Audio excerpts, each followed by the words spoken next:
O hoxha, është e vërtet se profeti Muhammed e ka qarë hënën në dy?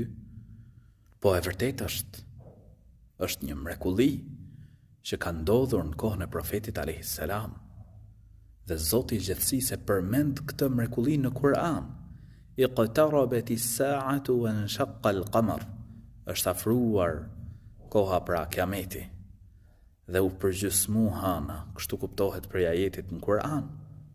E përmend Zoti i gjithësisë në Kur'an. Dhe po ashtu ka transmetime të shumta, hadithet profetit a.s. Pra dhe librat e historisë e kanë shkruar si ngjarje. Dhe kjo është një mrekulli që tregon vërtetësinë e profetit a.s. se ai është i dërguar i Zotit gjithësisë dhe me lejen e Allahut lartësuar, pra çdo gjë bëhet. Allahu i lartësuar nuk ka diçka të vështirë për të. Dhe Zoti i gjithësisë her pas here ka dërguar pejgamber, të cilët i ka pajisur me mrekulli. Pra dhe ata vepronin dhe i bënin këto gjëra me lejen e Zotit gjithësisë. Ndërto është edhe përgjysmimi i hënës, ndarja e hënës në dy pjesë.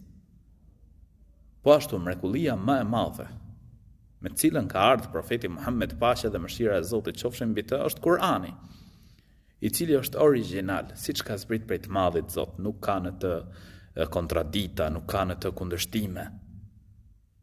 Është origjinal siç ka zbrit prej Allahut lartësuar. Lumbrat njeri i cili e beson dhe pason profetin Muhammed, paqja dhe mëshira e Zotit qofshin mbi të, sepse kush, pra kuptohet për një hadithit profetit a.s. se nuk dëgjon dikush për mua dhe mbeson vetëm se hyn xhennet, dhe nuk dëgjon dikush për mua dhe nuk mbeson vetëm se hyn zjarr.